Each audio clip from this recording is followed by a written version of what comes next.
അങ്ങനെ അവർക്ക് മാത്രമേ അറിയുള്ളൂ. പിന്നെ എന്നെക്കൊണ്ട് ചെയ്യാൻ പറ്റുന്ന ഒരു അടച്ചുറപ്പുള്ള ഒരു വീട് പണിത് കൊടുക്കുക എന്നുള്ളതാണ്. അതിൻ്റെ പേര് 10 ലക്ഷം രൂപ കൊടുത്തിട്ടുണ്ട്. പിന്നെ നമുക്ക് ഒരു കുഞ്ഞനിയത്തിയും കൂടെ ഉണ്ട്. ആ കുഞ്ഞിനെങ്കിലും നാളെ സുരക്ഷിതമായിട്ട് ഇവിടെ കഴിയട്ടെ.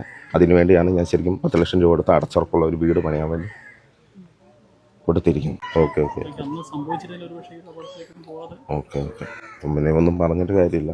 നമ്മൾ വൈകിപ്പോയി. ഒരു പക്ഷെ അറിഞ്ഞിരുന്നെങ്കിൽ ഞാൻ നേരത്തെ വന്നിരുന്നേനെ. എല്ലാ കുടുംബങ്ങളിലും പോകുന്ന പോലെ തന്നെ വന്നിരുന്നത്. പക്ഷെ അറിയാൻ വൈകിപ്പോയി. ഇനിയിപ്പോൾ എനിക്ക് ചെയ്യാൻ പറ്റുന്ന ഇനി ഇളയ കുഞ്ഞിനെങ്കിലും സുരക്ഷിതമായി, അല്ലെങ്കിൽ ഈ വല്യമ്മ എല്ലാവരും അടങ്ങുന്ന 6 പേരെ സുരക്ഷിതമായിട്ട് ആ വീട്ടിൽ കഴിയാനേ എനിക്ക് ചെയ്യാൻ പറ്റുള്ളൂ.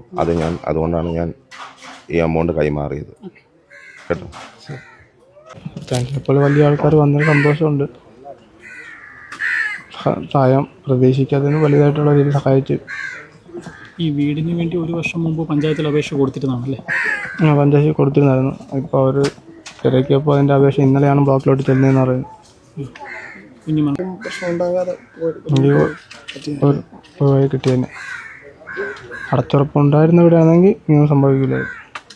ആശുപത്രിയിൽ ചെന്നപ്പോഴാണെങ്കിലും അവർ കൃത്യ ട്രീറ്റ്മെൻറ്റ് ഭാഗത്താളും വീഴ്ച സംഭവിച്ചല്ലേ? എന്താണെന്ന് അറിയത്തില്ല. അവരെ പരിചയക്കുറവാണ്. അവർ ഒരു ഇമ്പോർട്ടൻറ്റ്